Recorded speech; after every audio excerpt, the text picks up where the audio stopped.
The next sacred cow is work hard. Because my poor dad, a school teacher, great guy, PhD, he always says, I'm a good, hard-working man. And my rich dad had a different point of view, and he had me read this book by Mark Twain. It was a story of how, I think it was Huckleberry Finn or somebody, got the other kids to paint the fence for him. He says, that's working hard. You want other people to work hard for you, and you want your money to work hard for you. That was his lesson. And a lot of people really, you know, they can't wait till Friday because they hate their work so much, and they dread Sunday because they have to go back to work. With us, I would say most of us are working 24/7, but we're working differently. And I love our work. It's challenging, there's problems and all that stuff, but I love it. So we work hard, but we don't work hard in the normal sense of working hard. The problem with working hard for money, because the rich don't work for money. The problem with working hard for money is you pay more in what, Tom? Taxes. Taxes.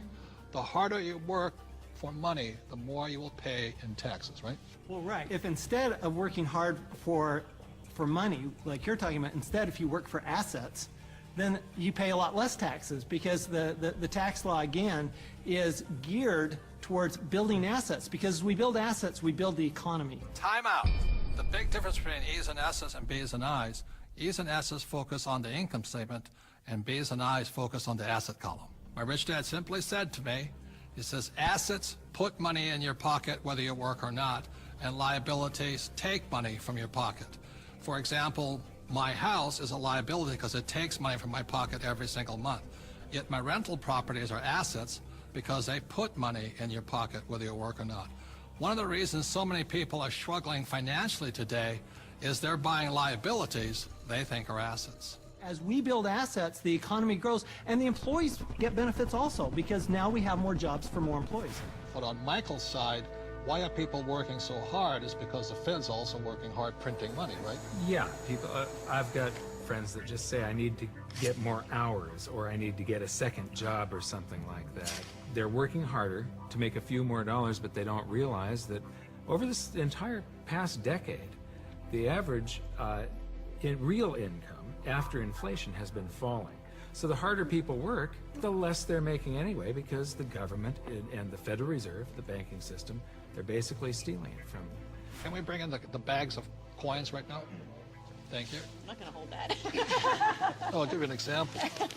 In the year 2000, one gold coin cost $300. So this is $300 in U.S. quarters. Today, in 2010, that same gold coin, it takes $1,100 to buy the same coin. So the reason people have to work so hard to keep up, to keep paying money, is because the value of your dollars are going down. So the insanity of going to get another job, pay more taxes, and work harder, when how many dollars did the Fed print in 2009?